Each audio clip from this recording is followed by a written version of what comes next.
Des cadeaux pour les plus grands. Des jouets par milliers.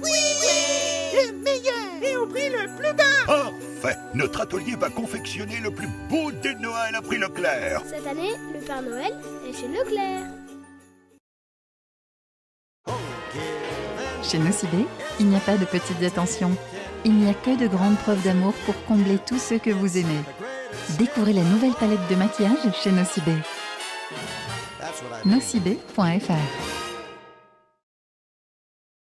Avec Canalbox, voyez la fibre en rose.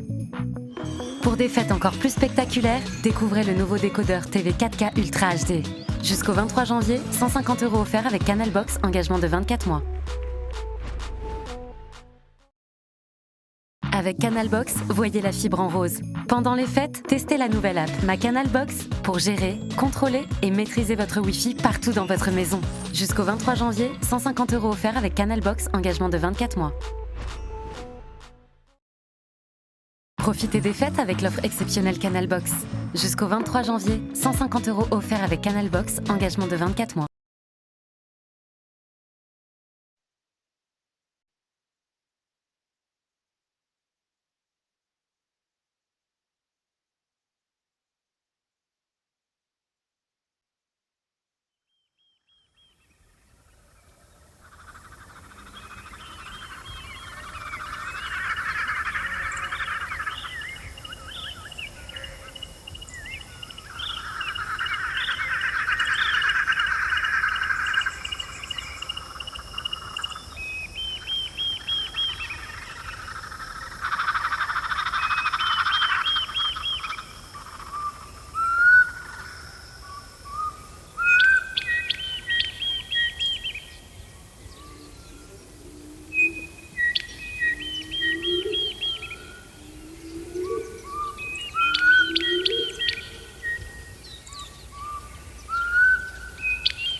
Souvent dans la nuit, je me réveille.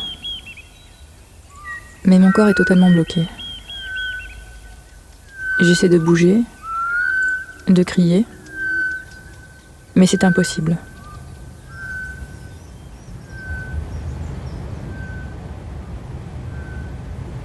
Je ressens un vertige, une force qui m'aspire. Je résiste, mais je finis par être violemment arraché de mon corps. Je m'envole.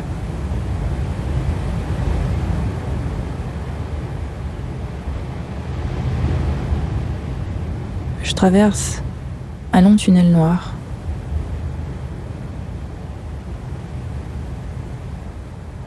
Mais au loin,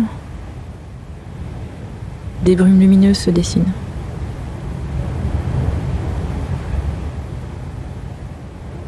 Une nuit,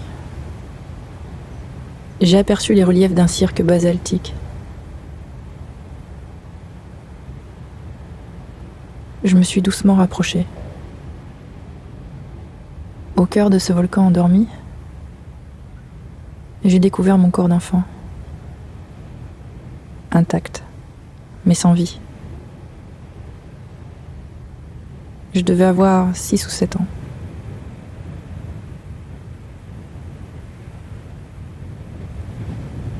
Ce rêve m'a beaucoup marqué. Je me suis surprise à me dire que j'étais morte à cet âge-là.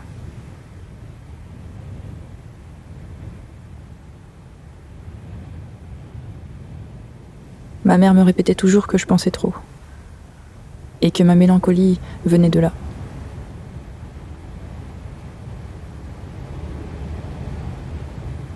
Ma mère. Elle est blanche aux longs cheveux blonds et aux yeux verts. Personne ne croyait que c'était ma mère.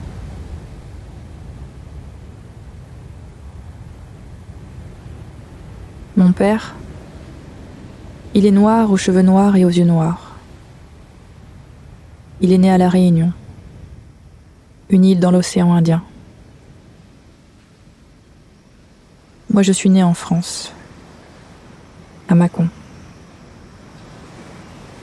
C'était mes réponses à toutes ces questions sur mes origines.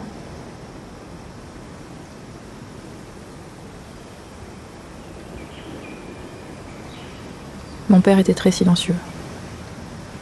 Il m'adressait peu la parole. Il ne m'a jamais parlé de son île, ni de son enfance. Dans le silence, j'ai grandi relié à cette île par des rêves. J'apercevais l'île, sa nature, parfois des visages, parfois des regards. C'était comme des images qui provenaient d'une mémoire lointaine.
La langue de feu s'étend sur des kilomètres.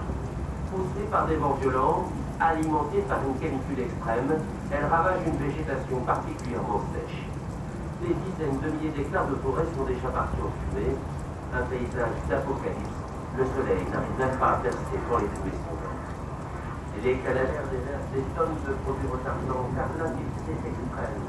Les flammes ne sont qu'à quelques kilomètres de la banlieue de Sydney, la plus grande ville d'Australie. Des milliers d'habitants partent se mettre à l'œuvre. Les bordés des pompiers ne savent plus où donner de la tête. Ils ont rarement été confrontés à une catastrophe d'une telle ampleur.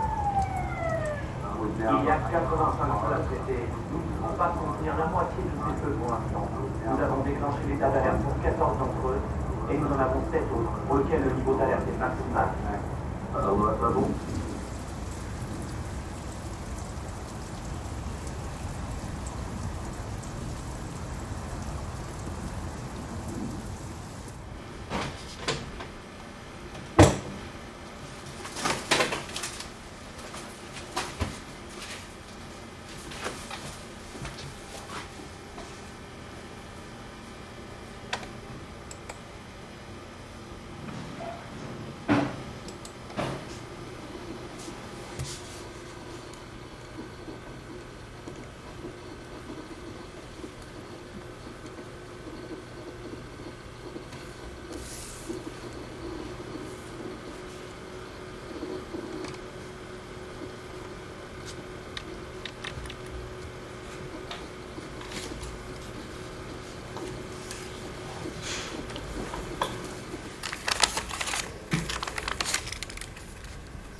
Je pense pas d'avoir été dans le silence.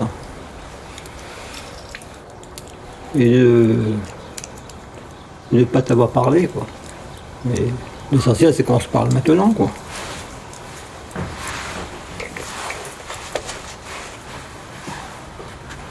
Allez, on y va.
La première fois que ça m'est arrivé, je savais pas c'était quoi.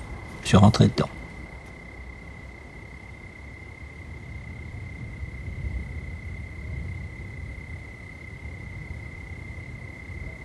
C'est noir, on voit rien. On sent une force, quoi. C'est un truc qui t'aspire, oui.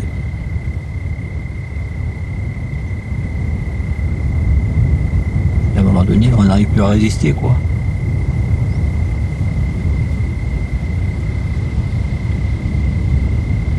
Une fois, je passais dans un genre de couloir. J'avais presque, je voyais un peu le jour au fond là-bas. C'est où ça?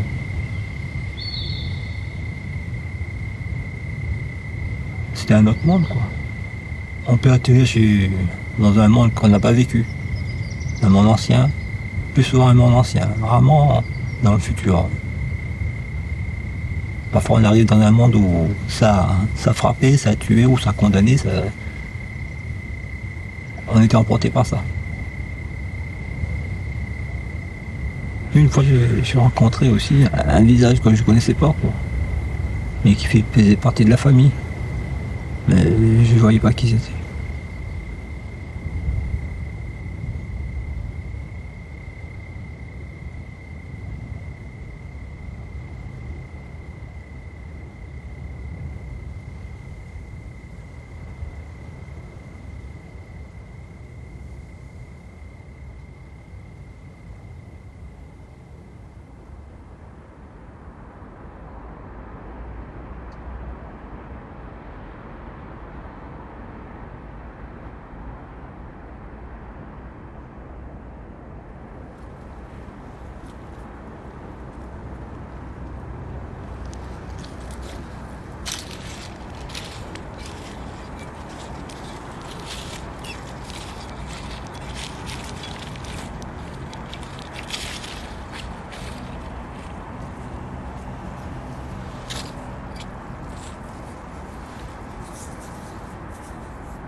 Parce que dans le temps, on ne parlait pas de ce cauchemar, on croyait que c'était vraiment personnel, un truc comme ça.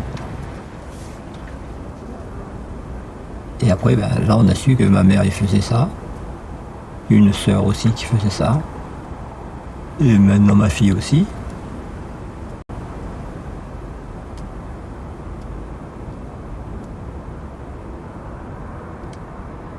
Avec mon père, on partage les mêmes rêves mystérieux. Et aussi la même douleur au centre du corps. J'ai jamais su d'où elle venait.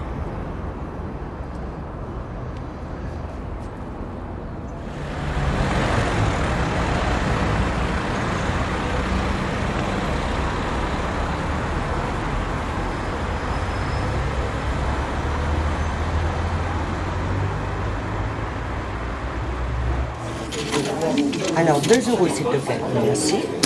Merci. Avec un spot. Spot quintet. Oui. Ok. Tiens, tu me valides ça, s'il te plaît? Ouais. Mais pas celui-là. Ah, après celui-là. Voilà, exactement.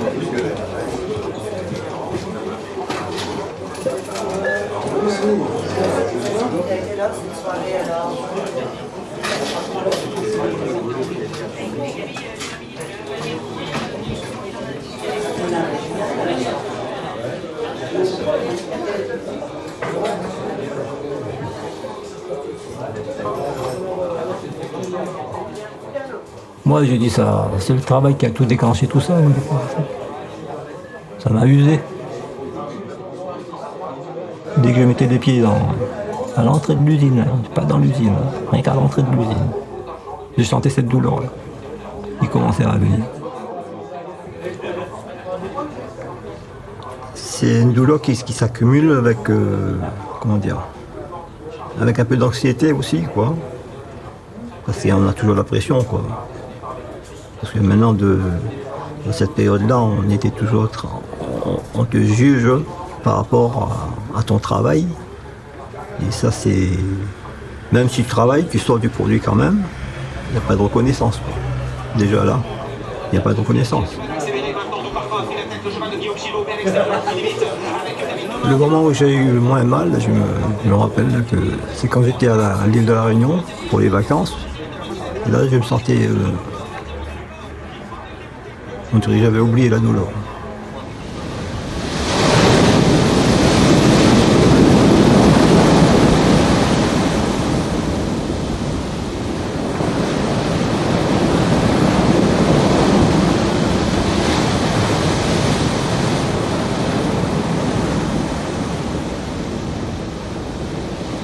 Quand je regardais l'horizon, je dis, quand je pense que je suis si loin que ça du travail, je dis là c'est sûr, il ne peut pas me rattraper.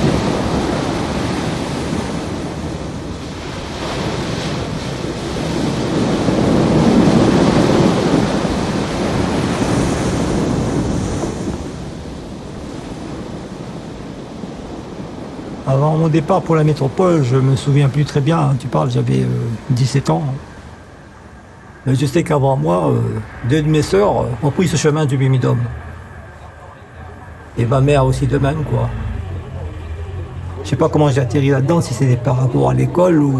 je sais pas.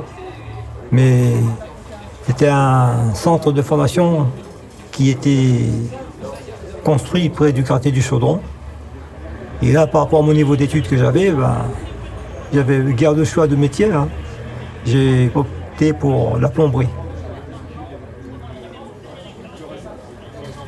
J'ai dit, bon, c'est bien, je pourrais faire ma formation chez moi, tranquille. Mais non, le métier me dit, en ce moment, pour avoir une place, pour faire sa formation à La Réunion, il faut attendre très longtemps, il n'y a pas de place en ce moment. Mais il y a un bureau qui s'appelle le Bimidum. Le voyage il est gratuit, on peut le faire en métropole. Et là, on n'avait plus qu'à faire notre passeport et d'être à jour dans notre carnet de vaccination. Et le Bimidum, il s'occupait de tout administrativement. Je me disais pourquoi pas, on me propose un billet d'avion pour aller en métropole, voir notre deuxième pays qu'on ne connaît pas. C'était le moment, quoi. Dans l'avion, j'ai pas trop réalisé ça pour le départ de La Réunion. J'ai pas trop réalisé. Pour moi, c'était un voyage, quoi, directement. Et après, quand on a débarqué, c'est là qu'on voyait, il y avait plein de Réunionnais, quoi. Donc c'était un peu flou pour moi, quoi. Pour moi, c'était un voyage. Je croyais que j'étais le seul, peut-être, pour partir là-bas. Parce que entre-temps, j'ai pas entendu des gens qui partaient aussi, quoi. Bon, après, c'est là qu'on a vu, à la réception, qu'on était bien nombreux, quoi. On était encore jeunes de notre tête. Hein. On croyait qu'on était là comme ça, comme on atterrissait. On ne savait pas vraiment que si c'était un aller sans retour. Mais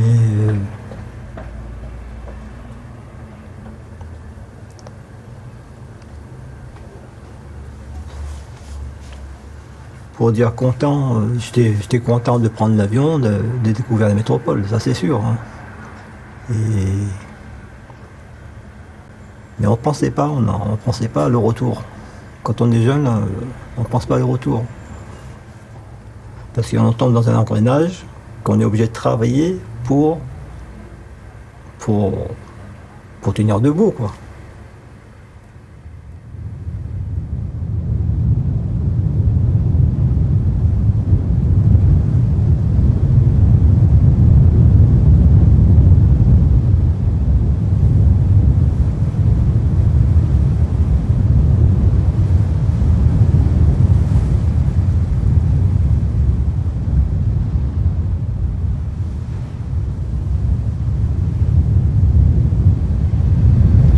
Que la Bible a été saccagée par les manifestants dans les années 68.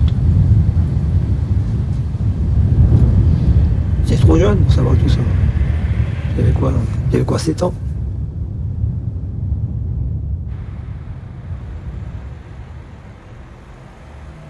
Ce moment où mon père me parlait enfin était très difficile pour moi. C'était comme si je le rencontrais pour la première fois, après tant d'années. Et j'étais touchée de voir que, comme beaucoup, il ne connaissait pas cette période de l'histoire de l'île, pendant laquelle l'État avait mis en place tout un tas de dispositifs, comme le Bumidum, pour faire de ce territoire un département français comme les autres.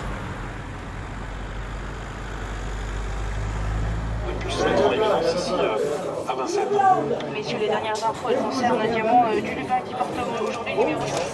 Rien à signaler, le cheval est vraiment un modèle de régularité. Au niveau de l'entraînement du matin, là, contrairement à la dernière fois, il va peut-être Antoine aimerait lui donner un parcours caché. Moi, je crois que il y avait des entreprises, enfin pour moi, il y avait des entreprises qui avaient des liens avec le Bumidum. Parce que on ne choisissait pas notre entreprise, ils nous dirigeaient où ils veulent, quoi, sans le savoir, et pas faire le métier qu'on avait appris. Moi, c'est de la main-d'œuvre bon marché. C'est comme l'immigration, quoi.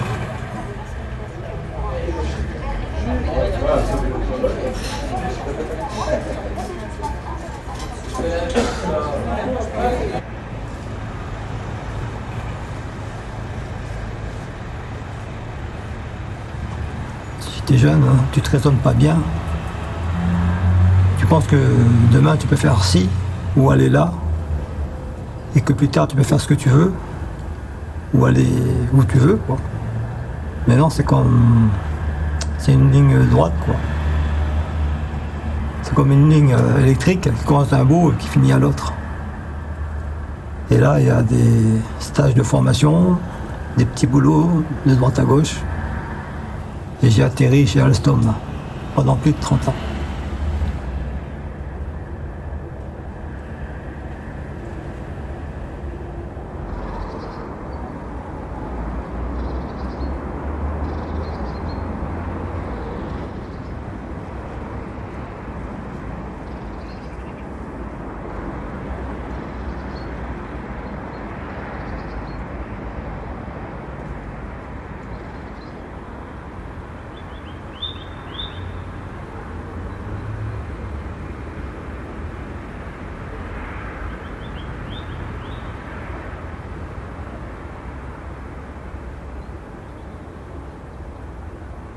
Pour moi, c'était difficile de s'adapter quand je suis arrivé en France, quoi. Ouais, mais je me sentais, je sais pas, je me sentais un peu isolé, quoi. Je me dis, je suis pas chez moi, je suis pas à La Réunion, je suis en France, je suis encore. Il y a encore un petit truc qui passe, je suis toujours à l'écart, quoi.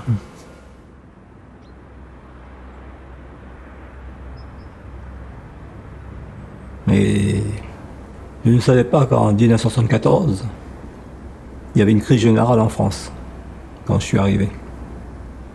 C'était la crise pétrolière, quoi. Moi, à ce moment-là, j'étais amoureux, quoi. Je m'occupais pas trop de tout ça.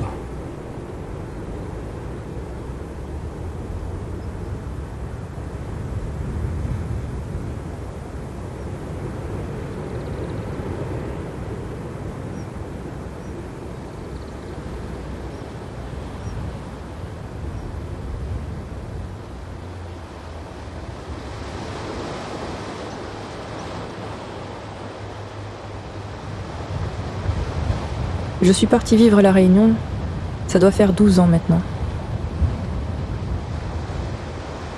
Je cherchais des réponses.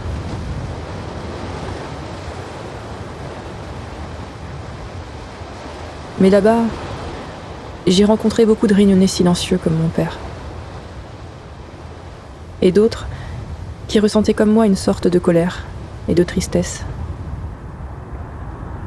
Un sentiment d'irrésolu.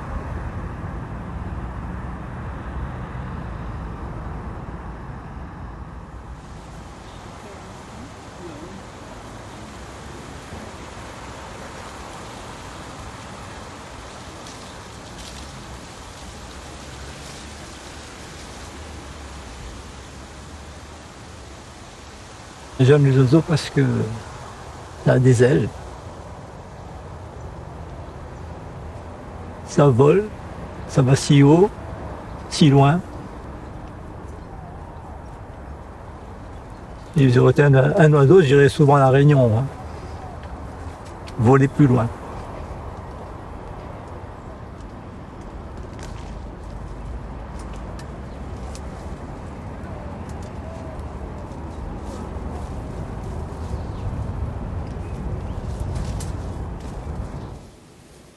Le jour où mon père nous a quittés,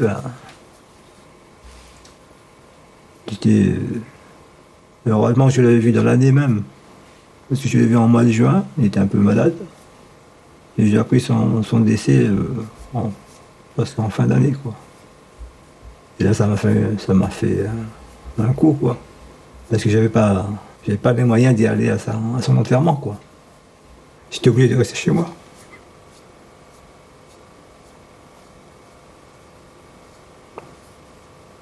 Et ça m'a touché beaucoup.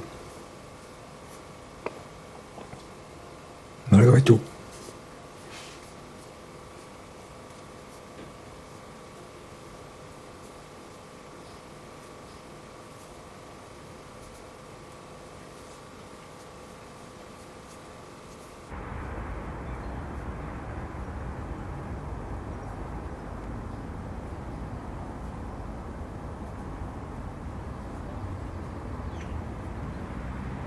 Je pleure pas, mais je garde toujours à l'intérieur de moi. C'est toujours à l'intérieur. Et comme on dit, à force de garder, c'est pas bien. Tu te sens d'ailleurs un peu plus soulagé quand ça sort.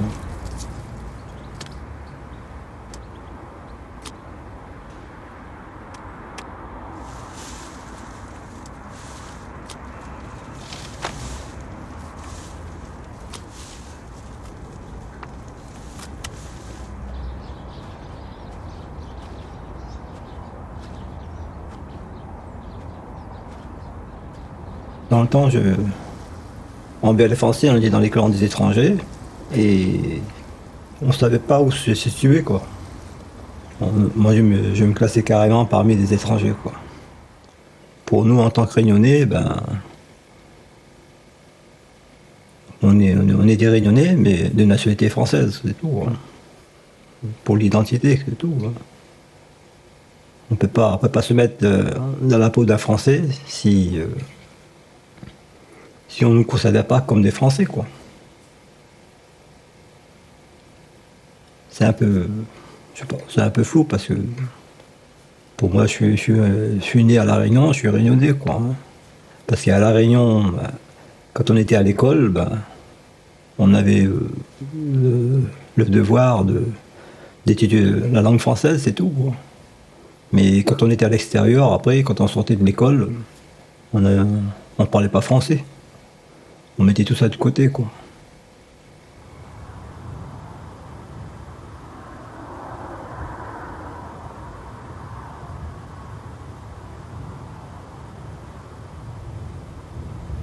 Ben là, au fil du temps, on oublie un peu le créole. Hein.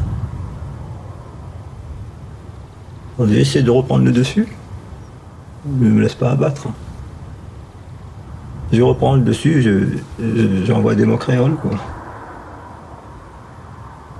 J'aurais bien aimé, moi, que tu me parles, que j'apprenne un peu le créole. Je me rappelle quand tu étais né, je te parlais en créole. Mais il y en avait une crainte pour votre éducation, quoi. Parce qu'il faut être fort en français pour ses études et compagnie, quoi. Et ça, je ne voulais pas que ça tombait sur vous comme ça tombait sur moi. Voilà, c'est ça.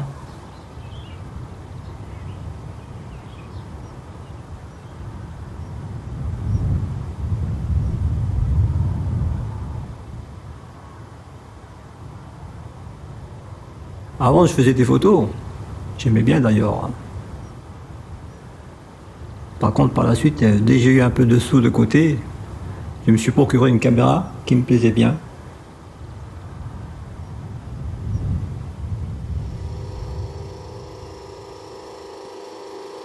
T'avais quel âge là? Là, j'avais une trentaine d'années. Là.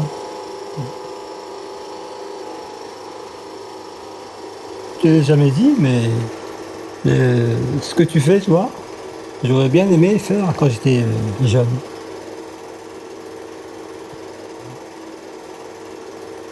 J'étais vraiment intéressé par ça aussi. Comme par hasard, mes enfants ont récupéré tout ce que j'aurais aimé voulu faire. C'est bizarre, quoi. Est-ce qu'il y a une transmission?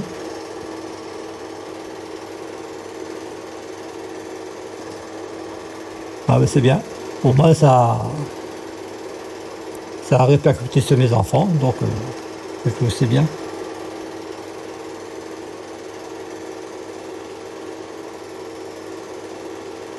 C'est bizarre, hein,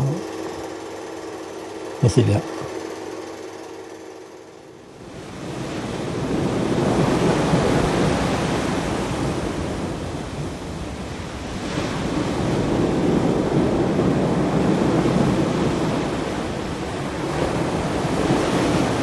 La fin du film, c'est quoi au fait?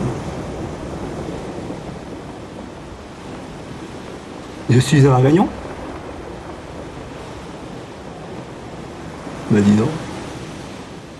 Tu vas pas me faire monter en haut d'une montagne quand même?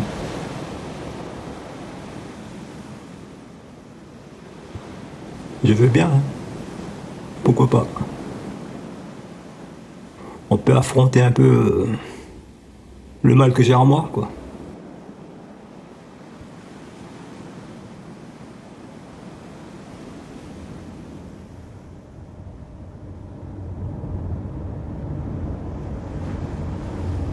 Après, il faudra pouvoir y aller.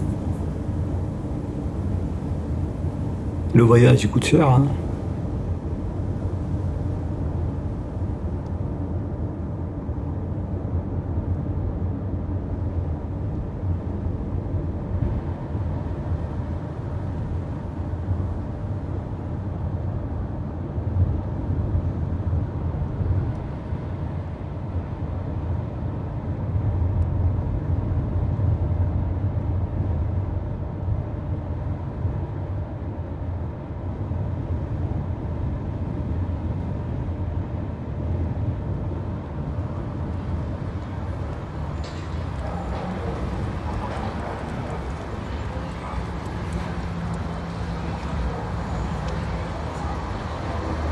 Est-ce que tu te souviens qu'il y a eu une révolte ici en 73? Moi, je me rappelle vaguement ce révolte-là. Il y avait un couvre-feu. Ça m'a marqué aussi, c'est un couvre-feu. Et aussi, nous, on allait à l'école, quoi. Hein. On ne sait pas ce qui se passait dehors, quoi. Et quand on arrivait dehors, il fallait pas rentrer chez nous. Parce que moi, j'étais allé à l'école à Champfleury. Les Champfleury au Chaudron, il fallait rentrer, quoi, le soir. Et là, il y avait des CRS, il y avait des camions aussi. Il y avait des hélicoptères qui lançaient de la fumogène, quoi. Donc on était pris dans le même filet que les manifestants. Nous, en tant qu'écoliers, quoi.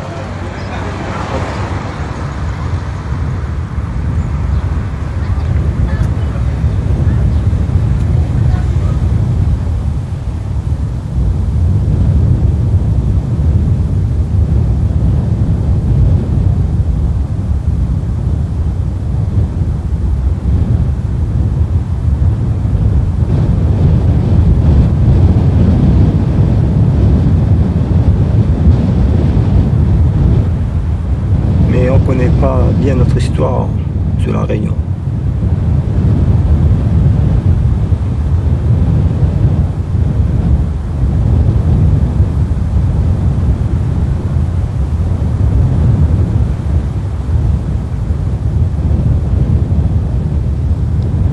Mais on sent que quelque chose ne va pas.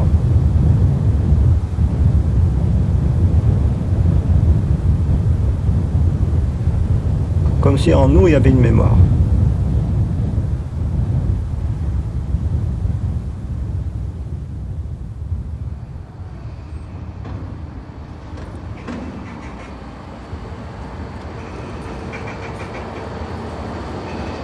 Mais c'est difficile pour la Réunion à la fois. Hein.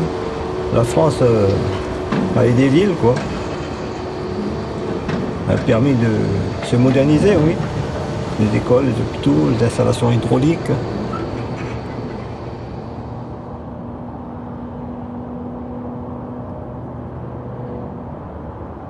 Mais on le voit bien qu'il y a beaucoup de souffrance et d'injustice. Et ça me travaille beaucoup, quoi.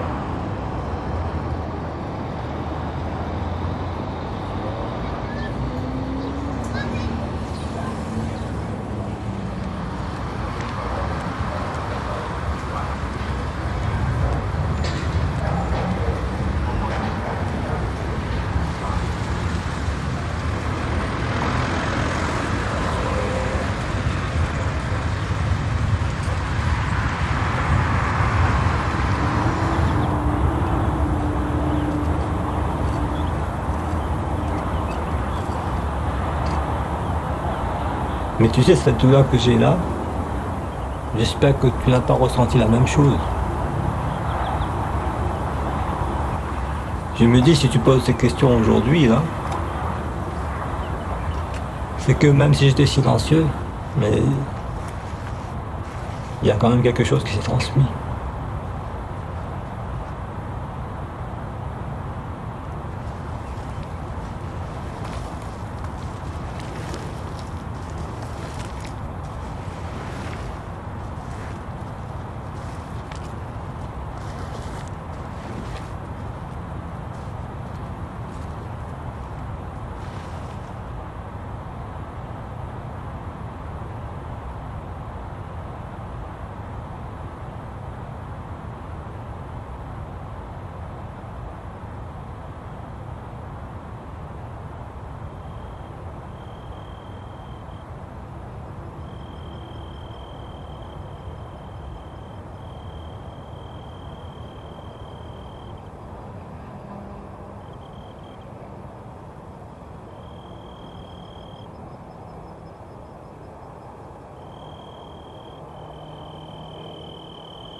Tu sais, le nom que l'on porte, étang salé, c'est le nom d'une ancienne plantation.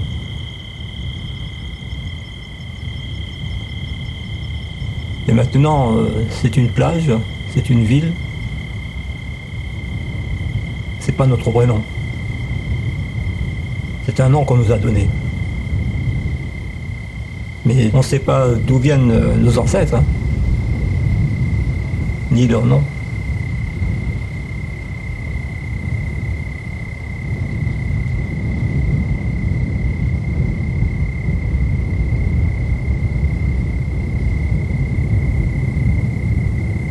Je sais que les montagnes de la Réunion d'aujourd'hui, ils portent le nom des marrons qui ont fui l'esclavage.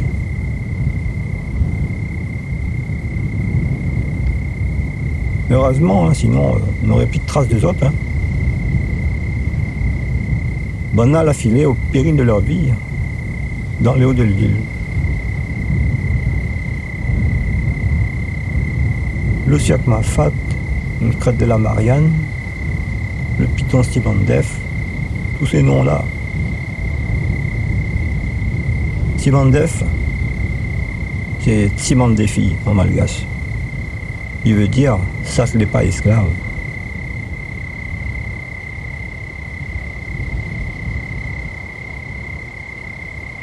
Mais nos histoires préférées, c'est les histoires Ève et Cansin.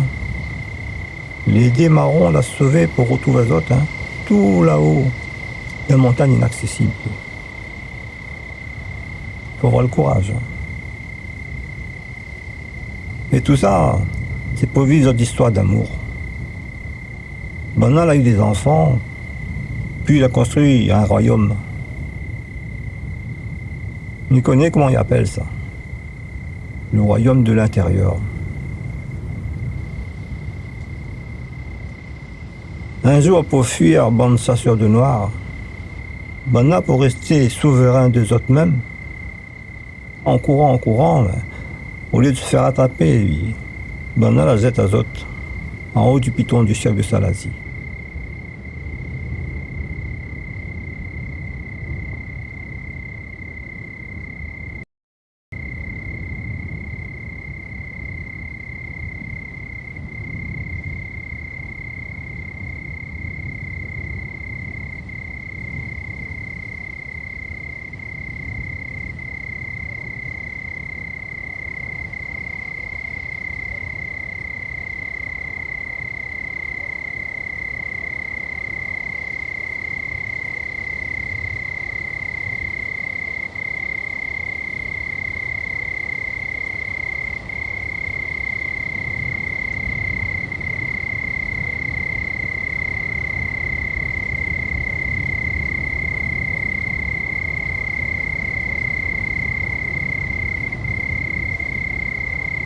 Les autres l'étaient transformés en papang, il paraît.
J'aurais aimé savoir d'où viennent mes ancêtres. Je sais seulement qu'ils ont été arrachés à leur terre. Mais dans mes rêves, ils arrivent à s'enfuir dans les hauts de l'île. Là où la nature tente encore de résister.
amuñu xel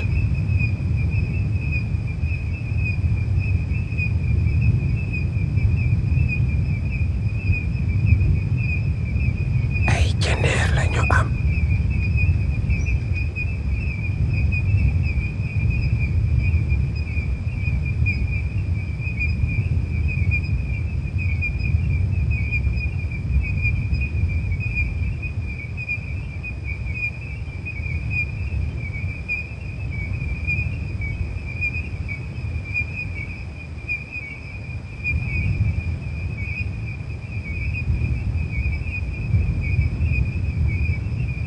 Met jaar van jaar.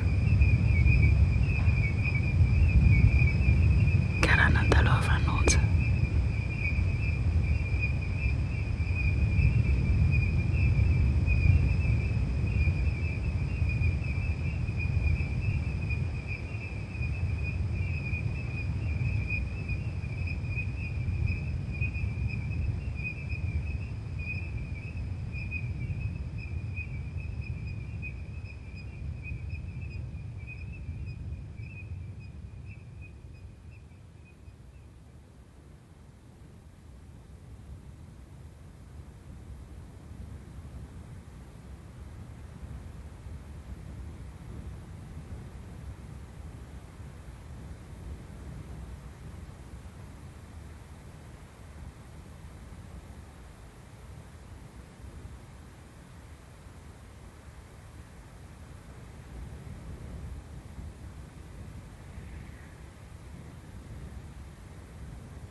Tu vois, si tous ces marrons nous regardent du haut de ce sommet,